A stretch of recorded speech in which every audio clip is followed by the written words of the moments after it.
안녕하세요. 현실주의자입니다. 현재 여러분 오늘 장은 좀 어떠셨나요? 좋았죠?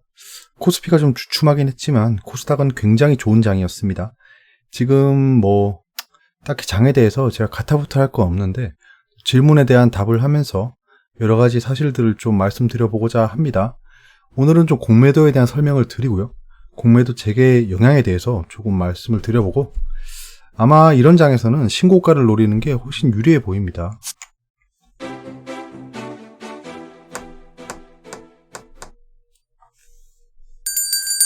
자, 김윤슬님께서 질문을 주셨습니다. 짧고도 강하죠? 공매도 금지 쉽게 알려주세요. 어렵습니다. 공매도 금지가 해제되면 왜 악재인가요? 라고 하셨는데요. 제가 댓글로 좀 말씀드리다가 이거는 그냥 이렇게 설명드리는 게 맞을 것 같아요. 자, 공매도입니다. 공매도는 없는 걸 빌려서 판다라는 겁니다. 간단한 개념이지만 아시는 분들도 한번 체크하고 넘어가 주시길 바랍니다. 공매도는 없는 걸 파는 겁니다. 내가 주식을 가지고 있지 않아도 상대편한테 빌려서 파는 거예요. 그러면 갚아야겠죠. 갚을 때 다시 돈을 주는 게 아니고 주식을 주면 됩니다. 그러니까 지금 시청자분께서 가지고 있는 주식을 제가 빌리는 거예요. 자, 지금 현재 주가가 10,000원이에요. 10,000원인데 제가 그 시청자분한테 가서 얘기를 합니다. 지금 현재 주가가 10,000원인데 그 주식 100개만 빌려줘 라고 하면 본인은 어차피 홀딩할 거니까 빌려줄 거 아니에요. 수수료를 준다니까. 그래 알겠어. 근데 주가가 5,000원이 되는 거예요. 그러면 제가 10,000원에 빌려서 바로 팔고 그 다음에 5,000원에 100주를 사가지고 주면 됩니다. 그럼 저는 얼마의 수익을 받죠? 50만 원의 수익을 받습니다. 보유자분께서는 손해를 실현하진 않았지만 반토막이 났죠. 약간 공매도가 그런 개념입니다. 그러면 공매도를 하려면 주가가 떨어지는 걸 알아야 하는 거죠. 근데 내가 미륵이라서 주가는 곧 떨어질 거야 라고 했는 게 아니고 이 공매도를 이용해서 주가를 하락시킨다는 겁니다. 그게 왜 그러냐 하면 자, 몇 가지 포인트를 보세요. 일단 무차익 공매도에 대해서 설명을 드리면 이 공매도라는 거는 이 제도 하에서 실행이 돼야 되는 겁니다. 그러면 주식을 반드시 대차해서 공매도를 진행해야 됩니다. 근데 이 빌리는 절차 없이 그냥 자기가 없는데도 팔아버리는 거예요. 그냥 팔고 나서 나중에 갚는 겁니다. 대차라는 그 절차를 거치지 않는 거예요. 이거는 불법입니다. 예. 올선보고 같은 거예요. 차근차근 준비 없이 그냥 지르는 겁니다. 벌금 내고 말지 뭐. 왜냐하면 벌금보다 더 많이 벌거든요. 근데 그때 삼성증권 사태가 발생했잖아요. 삼성증권에서 돈을 줘야 되는데 돈만큼의 주식 숫자를 준 겁니다. 그러니까 그걸 받은 사람들은 어리벙벙한 거죠. 이게 뭐야? 나한테 100만 원이 들어와야 되는데 삼성증권 100만 주가 들어왔네. 약간 이렇게 그럼 너무 뻥튀기잖아요. 그러니까 전혀 이해할 수 없는 행동이지만 견물생심이라고 그걸 보니까 이 사람들이 판 거예요, 그냥 그걸. 그러면 안 되는 거죠. 없는 주식을 받은 건데. 자, 여기서 중요한 게 없는 주식을 돈이 잘못 입금돼서 팔았고 이게 중요한 게 아닙니다. 그러니까 법적으로 막고 있는 거지 시스템적으로 가능하다는 거예요. 한마디로 무단횡단은 제가 할 수 없는 개념이 아닙니다. 법 때문에 안 하는 거예요. 근데 이게 되게 중요한 거예요. 무슨 말씀인지 아시겠죠? 언제든지 할 수 있다는 겁니다, 시스템적으로. 자, 무차입에 대해 설명드렸고, 이거 하면 안 돼요. 예, 벌금 내야 됩니다. 근데 벌금이 솜방망이다라는 거죠. 이거 아마 계산할 것 같습니다. 이 개인 투자자들의 마음을 달래주기 위해서 이런 거 강화하는 거는 일도 아니겠죠. 자, 업팅 룰인데요. 공매도를 하려면 상도덕을 지켜야 됩니다. 자, 현재 효과가 있으면 여기 매도 효과가 걸리죠. 매도 효과가 쭉 걸립니다. 그 다음 매수 효과가 이렇게 쭉 걸리죠. 이렇게. 자, 이렇게 되는데요. 공매도의 업팅 룰이란 건 이거 위에서 해야 된다는 겁니다. 이거 위에서. 근데 예외적으로 허용되는 애들이 있어요. 시장 조성자라든가 LP 공급은 업팅 룰을 지키지 않아도 된다라는 조항이 있습니다. 현재 효과 위에서만 공매도를 실행할 수 있다. 이게 굉장히 중요하죠. 현재 효과 밑에서 공매도를 할 수 있으면 빌리자마자 시장가로 던지는 거죠. 그러면 안 된다는 겁니다. 상승력을 억제하는 데 쓰겠죠. 여기 이렇게 걸려있는 거 보셨을 거예요. 매도 효과에. 이게 다 공매도입니다. 공매도 걸어놓고 사람들이 툭툭툭 사는 거예요. 가진 세력이 호가 원투 치다 보면 사람들이 혹해서 사는 거죠. 이걸 쭉 사가고 그 다음에 쭉 내려가는 겁니다. 그 다음에 바로 상환하면 되겠죠. 공매도는 굉장히 단기 트레이딩에도 유리합니다. 그래서 메릴린치 증권사를 이용하는 시타델 같은 애들도 공매도를 굉장히 잘 활용하죠. 근데 이게 상승력을 억제하는 게 얘들이 순기능이라고 얘기하는 게 뭐냐 하면 비트코인 같은 사태를 방지할 수 있다는 겁니다. 그러니까 비트코인 이렇게 올라갔잖아요. 근데 여기서 공매도가 제대로 동작했다면 이렇게 올라가는 상승력을 억제하고 떨어졌다는 겁니다. 그러니까 비정상적인 거품을 막을 수 있다라고 얘기하고 있는 거예요. 그러니까 시장에 맡기면 되는데 시장을 못 믿는 거죠. 이게 결국에는 제도의 문제이긴 한데요. 이거를 주가 하락 수단으로 활용도 할 수 있어요. 왜냐, 상승력을 억제한다는 건 그 매수세를 꺾어버린다는 거잖아요. 자, 현재 주가에 대한 의견입니다. 공매도를 제가 어쩔 수 없는 필요악이라고 보는 게 뭐냐면, 그래도 이런 주가가 막 아무 이유 없이 상승해요. 갑자기 뭐 이상한 이슈를 받아서 막 상승합니다. 주가가 뭐 황교안 씨가 뭐 어쩌고 저쩌고 황교안 주 올라가잖아요. 근데 이게 올라가는 거를 막을 수 있는 방법이 없다는 겁니다. 그러니까 난 이 종목이 거품이라고 생각하고 지금 비정상적인 상승이라 생각해. 라는 밸류에이션 전문가들이 있는 거예요. 밸류에이션 전문가라고 하면 가치 평가를 정말 잘하는 애들입니다. 그냥 어려운 말이긴 하지만 쉽게 생각하면 이 종목의 현재 적정 주가를 잘 계산하는 전문가들이란 거예요. 전문가는 없지만 밸류에이션 전문가라고 합니다. 사람들이. 밸류에이션 고수라고 하겠습니다. 그런 사람들이 여기다 공매도를 치는 겁니다. 이 주가는 아니야. 부정적인 의견을 표현하는 거죠. 주식 매수하는 거에 대한 반대 액션이 없는 겁니다. 그러니까 보통 그 유튜브 영상을 봐도 이 따봉이 있고 이런 게 있잖아요. 이런 게 있는데 주가는 그런 게 없다는 거예요. 주가는 오로지 따봉밖에 없죠. 매수. 매도는 뭐 내가 주식을 가지고 있어야지 매도할 수 있는 거니까.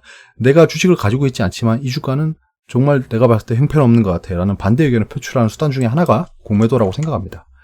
자, 개인의 공매도를 허용해달라라는 이슈도 있는데요. 저는 일단 기본적으로 반대합니다. 이거 반대합니다. 뭐 기울어진 운동장을 뭐 바로 잡아야 된다라는 그런 말씀들은 다 이해하지만, 예, 공매도를 금지시키는 건 개미를 살리는 길인 것 같아요. 만약에 하고 싶으시면 CFD 계좌를 하면 됩니다. 5억인가 정도 있으면 되죠. 자, 주가 하락을 맞출 수 있는 능력. 그러니까 공매도를 한다는 건 내가 주가가 떨어진다는 걸 아는 거예요. 내가 엄청난 돈을 가지고 있어서 공매도로 주가를 하락시킬 수 없는 운명이라면 이 주가의 하락을 맞춰야 된다는 전제 조건이 있습니다. 근데 주가의 하락을 안다는 건 주가의 상승도 안다는 거죠. 당연히. 이거는 여기 성립하는 거죠. 무슨 말씀인지 아시겠죠? 주가가 하락한다는 거 아는 건 내가 안 사면 되잖아. 안 사면 되잖아. 주가 하락을 안다는 건 주가 하락 직전에 팔면 되잖아요. 팔면 되는데 주가 하락을 안다는 것도 주가 상승도 맞출 수 있다는 거니까 이때 팔고 이때 사면 되는 겁니다. 굳이 공매도를 할 필요 없다는 거죠. 예, 이거 정말 잘 생각해 봐야 되는 명제예요. 내가 주가 하락을 맞출 수 있다고 생각하는 순간, 예, 주가 상승도 맞출 수 있어야 됩니다. 최근 시장만 봐도 인버스로 돈 못 벌죠. 지금 인버스 엄청나게 매수했죠. 개인 투자자들. 지금 전부 다 손해가 막심할 겁니다. 그리고 공매도는 생각해 보면 최대 수익이 100%예요. 제가 10,000원에 공매도를 했으면 이게 최대한 수익이 나는 게 얼마죠? 빵원입니다. 그러니까 내가 투자한 돈의 100%밖에 수익을 거둘 수 없어요. 100%도 뭐 어마어마하긴 하죠. 하지만 기대 수익이 100%인데 손해는 무한대입니다. 10,000원에 제가 공매도를 했는데 잠깐 2년 동안 참치배를 타고 왔어요. 참치배를 타고 갔다 보니까 얘가 100만 원이 돼 있는 거예요. 그럼 저는 뭐 참치배를 팔아도 안 되는 돈을 손해 본 겁니다. 그러니까 손해는 무한대다. 시장 컨틴전시 플랜이 가동됐을 때 3번 항목 보이시죠? 공매도 규제 강화. 이게 중요한 건데요. 우리가 3월 그때 20일 코로나 사태 직전에 3월 10일 정도였나? 3월 15일이었죠. 그때 공매도 규제가 강화됐습니다. 근데 놀라운 게 6개월 동안 금지를 지킨 거예요. 6개월 동안 금지를 시켰는데 이게 굉장히 긴 기간이란 겁니다. 긴 기간 동안 공매도를 금지시키다 보니까 지금 이런 거에 대한 이슈가 나오고 있는데요. 예전에 보시면 공매도에 대해서 한 가지 더 아셔야 될 게, 공매도가 금지되는데 왜 공매도 물량이 계속 지금도 나옵니다. 기관 투자자들의 공매도는 어떻게 가능한 걸까라는 건데요. LP 공급자, 유동성 공급자랑 시장 조성자는 공매도를 허용하고 있다라고 하는데요. 이런 거 알고 계시기 바랍니다. 자, 다들 공매도 금지 해제 기간을 바라보고 있죠. 9월 15일. 예, 이거는 진짜 제 친구 승진이도 아는 얘기예요. 근데 최근에 공매도 금지 연장 가능성을 시사하고 있습니다.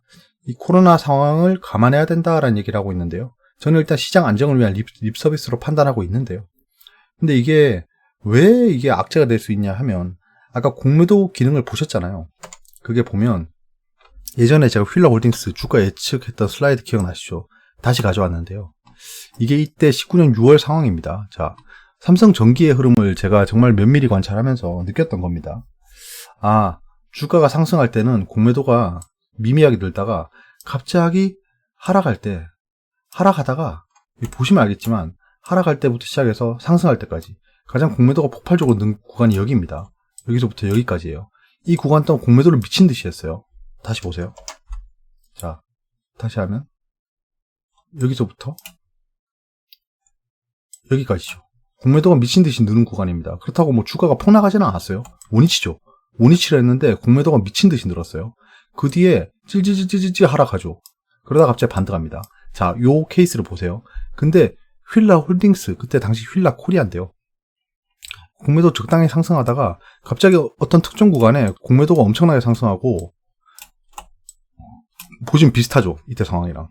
자, 그래서 제가 이때부터 휠라 홀딩스, 휠라 코리아를 운전하고 있는 세력은 아마도 삼성전기랑 똑같은 매매 패턴을 취할 것 같다라고 생각해서 이게 3만원까지 떨어질 것 같다라고 했잖아요. 그래서 어떻게 됐죠? 자, 휠라 홀딩스인데요. 제가 이때 말씀드렸습니다. 공매도 잔고 상승을 발견하고 이때 좀 첫 하락할 것 같은데요. 하락을 했다가 여기서 공매도 잔고가 폭발적으로 증가하는 거 보고 이거는 3만원까지 떨어질 것 같습니다라고 했다가 휠라 홀딩스 주주들한테 뭐 거의 목숨의 위협을 받았죠. 자, 그러면 이 증권사들은 어떻게 평가를 했느냐? 여기서부터 시작했어요. 목표가 상승. 나쁘지 않죠? 여기서 말했던 애들은 상승을 합니다. 여기서 신한금투라는 이 진짜 호랑 말코 같은 애들이 여기서 목표가 상승을 외쳤어요. 이 목표가 상승 분석에는 애 지금 아직도 다니고 있겠죠? 버젓이 고객들한테 돈을 받으면서 하고 있을 겁니다.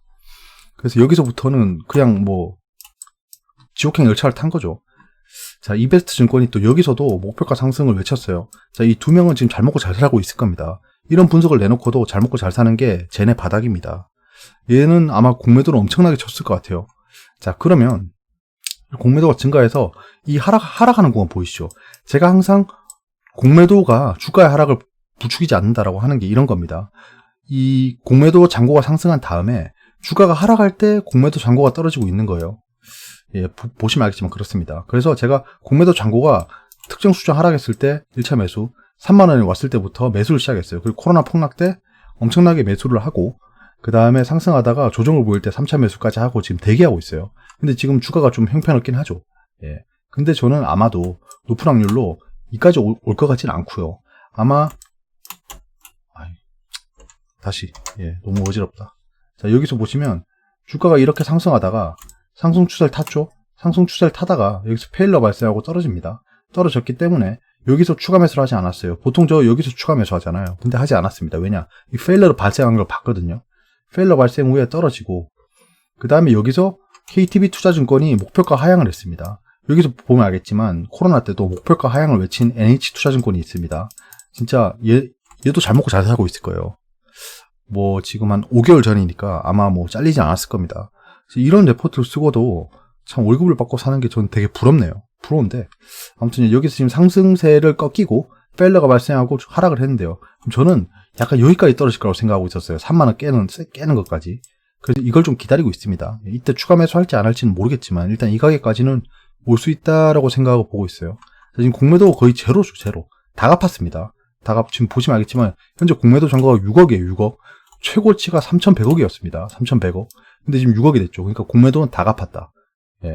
그러면 이제 공매도 제한이 풀리면 이렇게 올라가면서 공매도 잔고가 올라갈 거라고 생각했는데 여기 보이시죠? 이렇게 올라가면서 최고치를 찍을 거라고 생각했습니다. 근데 지금 공매도가 연장이 되면 이것도 요원해지는 거죠.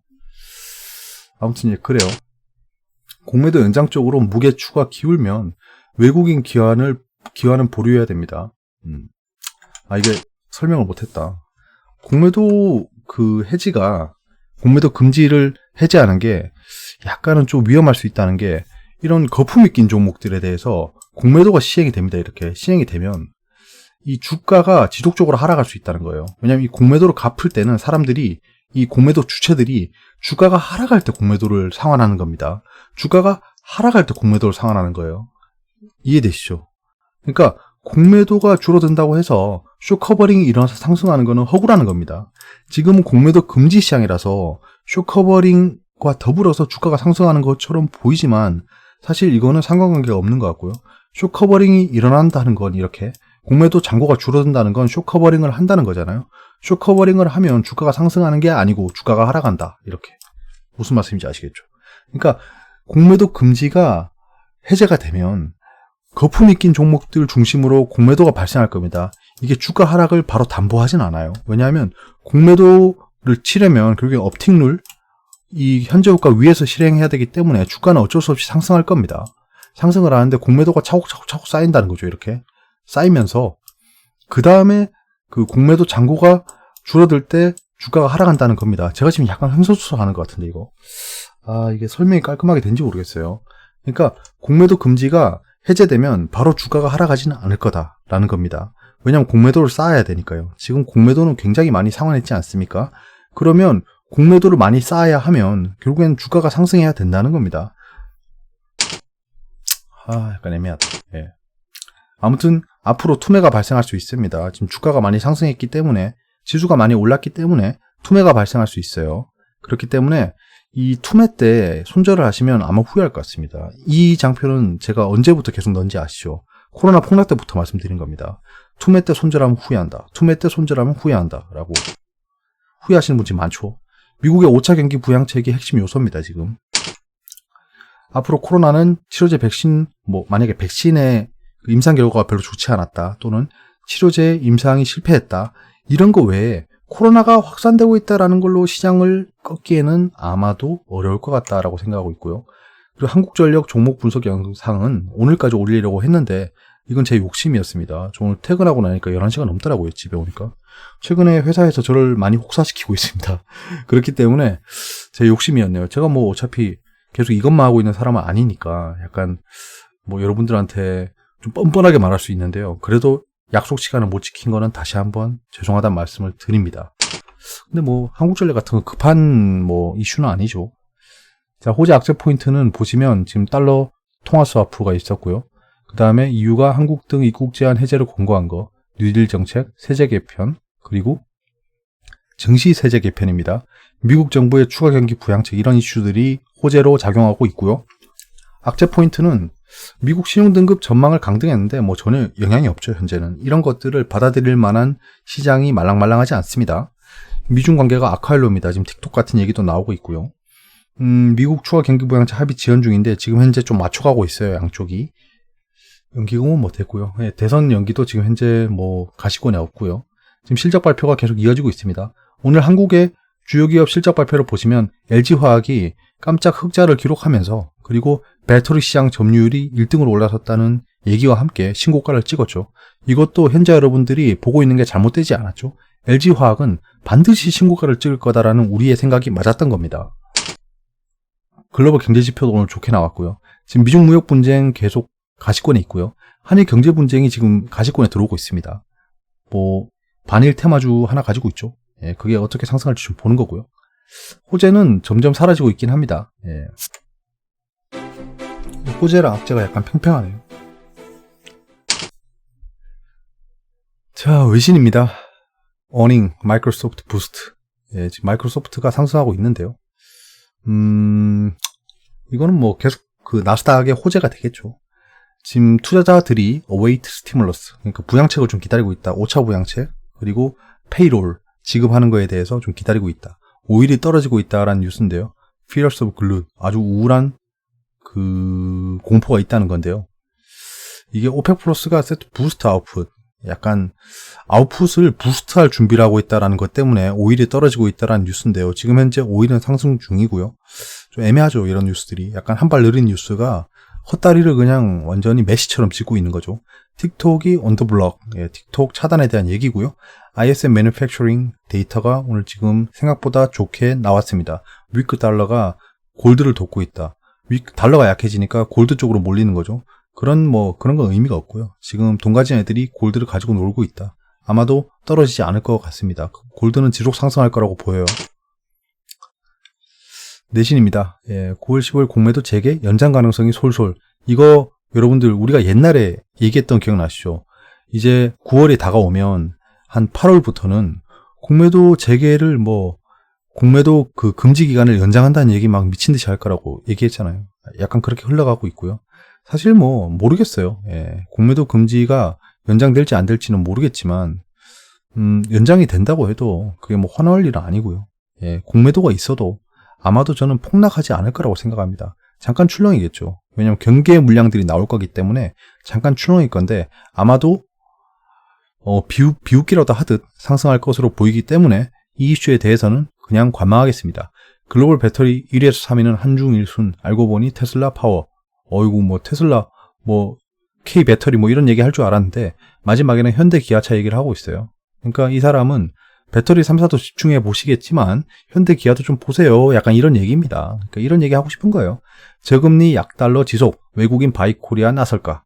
예. 정용택 IBK 투자증권 리서치 센터장께서 미국의 통화정책 변동 영향, 중국과 무역 마찰 영향으로 달러화 약세 자체가 외국인들이 이머징이나 미국 이외에 투자를 늘리는 요인은 되지만 아직 그 부분이 추세인지는 조금 어려워 보입니다. 그러니까 무슨 말씀이에요?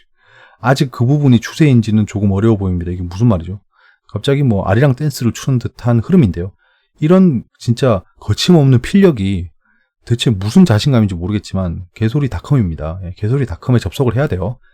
잘 모르겠다는 얘기를 되게 거창하게 하고 있는 겁니다. 연이은 폭우에 다시 보자 폐기물주, 이런 뉴스를 보면 좀 인상이 찌푸려지죠. 어차피 우리는 폐기물주를 하나 매집했잖아요. 그래서 상승이 뭐 달가운 편이긴 하지만 이런 뉴스로 초칠 필요가 없다는 겁니다. 이렇게 되면 오래 들고 갈 수가 없겠네요. 직용기업 자산 매각 임박, 한일 갈등이 악화가 불가피하다. 불가피라고 그냥 완전 못을 박아버리네요. 이 언론은. 진짜 반일 조장은 지겹습니다. 지겹긴 한데 지겨우면 뭐합니까? 우리는 반일을 이용해서 돈을 버는 거죠.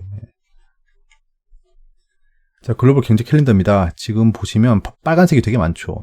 영국의 제조 구매 관리자 지수 말고는 다 예측치보다 좋게 나와서 지금 다들 빵빠레를 울리고 있습니다. 시장이 이렇게 좋아도 되나라는 생각이 들 정도로 지금 장이 굉장히 거의 뭐 장밋빛 전망인데요. 경계는 어느 정도 해야겠지만 지금은 경계할 타이밍은 아닌 것 같아요. 갑자기 우리가 몰랐던 악재가 나오면 급하게 경계를 해야겠지만 지금 인버스를 사모으거나 이런 건 좀 아직은 좀 보류해야 될 것 같습니다. 인버스를 사야 될 타이밍은 분명히 올 거예요. 그 냄새를 맡는 게 중요한 거지. 좋습니다. 자, 오늘 가상 증강현실 선제적 규제 혁파 로드맵 발표를 했지만 영향이 없었어요. 이제는 VR, AR주는 좀 열기가 식을 때까지 좀 기다려야 될 것 같습니다. 내일은 7월 소비자 물가 동향이 나오고요. IBS 베일에 쌓여있던 고체 물리량 양자거리 잰다. 이러면 이게 양자역학입니다. 양자역학인데 이상하게 또 양자 암호학이 조명을 받을 수 있어요. 어차피 주식시장은 전문가가 투자하는 게 아니고 장사미사, 옆집에 계신 우리 누나, 아주머니, 옆집 아저씨가 투자하고 있는 게 주식시장입니다. 그분들이 양자에 대해서 알리가 만무하고 이런 뉴스가 떴을 때 양자 암호학, 양자 암호 통신 관련주가 막 상승하면서 양자 시대가 온다 이런 뉴스 띄우면 따라붙을 수밖에 없어요. 그때 말씀드렸다시피 블록체인에 대한 뉴스가, 블록체인 기술에 대한 호재 뉴스가 뜨면 아이러니하게도 비트코인 관련주가 올라가는 이상한 시장입니다. 어쩔 수 없어요. 그 순응하고 따라가는 수밖에 없습니다. 아니면 아예 손을 대지 않던가 그런 종목은. 세계 폐하 마켓가 기다리고 있습니다. 그 외에는 지켜볼 뉴스는 없네요. 9월까지 기다려야 하니까. 오늘 앞에서 말을 많이 했기 때문에 HTS는 안 보고 넘어가겠습니다. 코스피는 시간에 살짝 떨어지게 보이네요. 코스닥은 거의 보합이고요. 지금 코스피가 음봉이 아니고 하락 중이다가 다시 상승으로 바뀌었는데요. 거의 보합으로 끝났죠. 강보합이죠. 강보합. 개인이 좀 매수를 많이 한 장입니다. 지금 투자자 예탁금은 좀 늘었고요. 신용융자는 대체 어디서 나오는 거죠? 안 빌려준다면서요. 신기합니다. 아마도 VIP들은 빌릴 수 있을 것 같아요.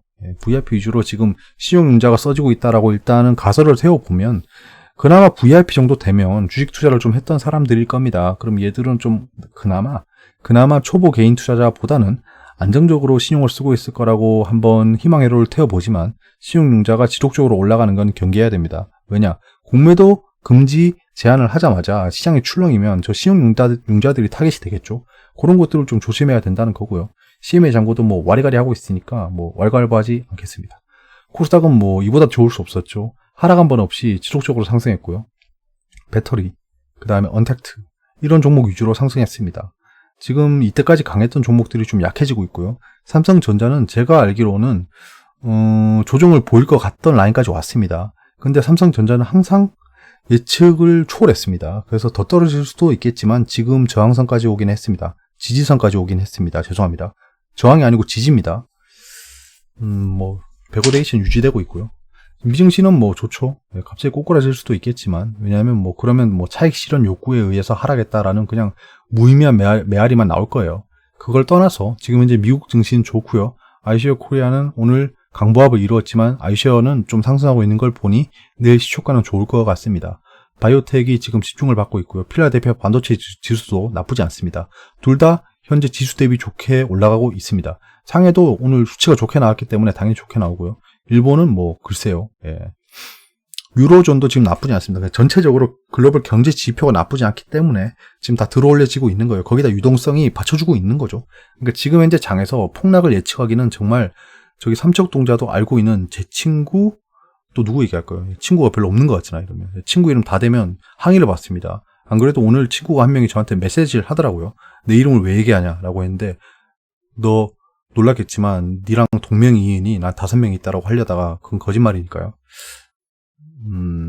지금 제가 밤이니까 눈을 감고 얘기하다 보니까 횡설수설을 많이 하고 있습니다. 양해해 주시기 바랍니다.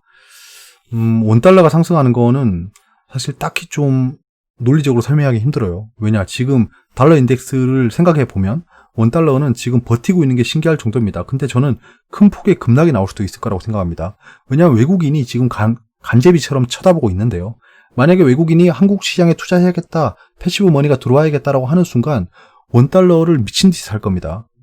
이미 많이 사놨을 수도 있어요. 알 수 없는 거지만 그렇게 되면 원달러가 미친 듯이 폭락하겠죠. 그러니까 원달러가 강세를 보인다는 겁니다.